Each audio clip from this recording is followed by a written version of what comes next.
Então, além dos decretos como fontes formais secundárias, nós temos também as normas complementares. Normas complementares não é aquela lei complementar que nós estudamos, né? Aquela lei complementar nós vimos. Assim como a lei ordinária, são fontes formais primárias. Já superamos isso. Estamos vendo aqui secundárias, normas complementares. E as normas complementares se dividem em ato normativo, decisão administrativa, prática reiterada da administração e convênios. Vamos estudar cada um deles, certo? Então, ato normativo. O que é um ato normativo? É um ato expedido por autoridade administrativa. E o ato normativo não se confunde com ato administrativo, certo? É ato normativo aqui, certo? Beleza, um ato normativo expedido por autoridade administrativa. Mas quais são as características, então, desse ato normativo? Primeiro, abstenção e generalidade. Ô, Catarina, significa o que é isso? Significa que esses atos normativos, eles são gerais, eles são abstratos. E mais, eles têm eficácia erga omnes, ou seja, diferente dos atos administrativos, os atos normativos, ele tem eficácia erga omnes.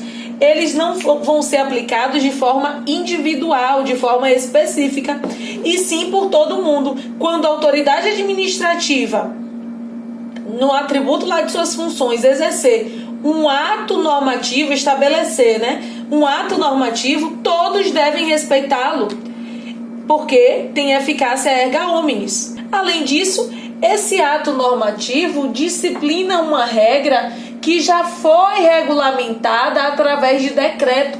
Como assim, Catarina? Vamos dizer que algum decreto, esse decreto aqui que nós estudamos, esse decreto que não inova na ordem jurídica, que encontra fundamento de validade na lei, esse decreto aqui estabeleceu alguma regra, regulamentou alguma regra.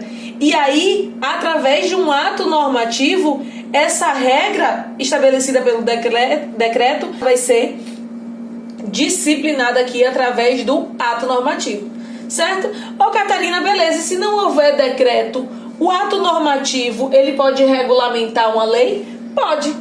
Se não houver um decreto sobre aquele assunto, eu posso sim ter ato normativo disciplinando uma lei, tá bom? Esse então foi o nosso ato normativo, tranquilinho, vocês entenderam. Agora vamos ver outra possibilidade de norma complementar, que é a decisão administrativa.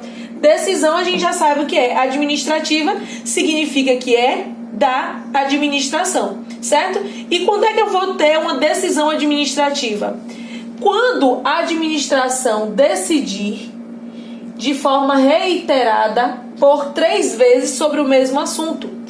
Quando a administração pública decidir 3 vezes de forma reiterada com a mesma decisão, isso vai criar uma eficácia normativa, tá? Então a decisão administrativa tem a ver com isso, com a decisão reiterada que vai criar uma eficácia normativa.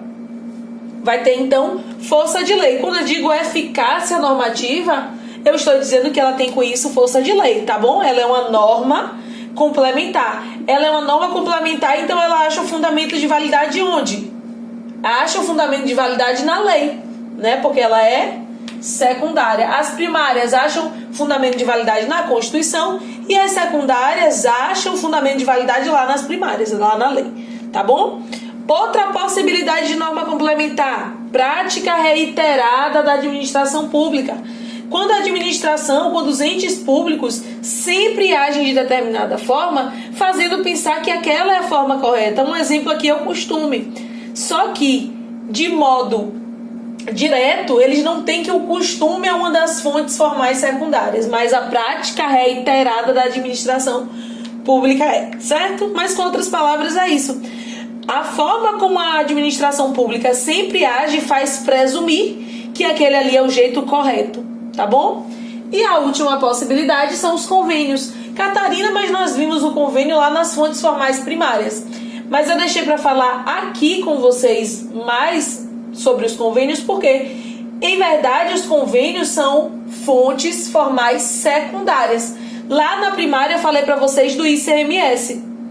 No caso de ICMS, se o convênio tratar sobre ICMS, vai ser lá uma fonte formal primária. Agora, todos os outros convênios são uma fonte formal secundária. Ô, Catarina, mas para que serve o convênio? Serve como colaboração entre os entes tributantes. Então, o convênio serve para viabilizar a cooperação entre esses entes. Certo? Beleza? Pronto. Com isso, gente, nós acabamos o assunto fontes. Não é um assunto muito legal, mas a gente precisou superá-lo para passar para os próximos assuntos. Certo? Acabamos as fontes, mas continuamos na legislação tributária. Siga comigo que nós vamos continuar aqui no nosso direito tributário.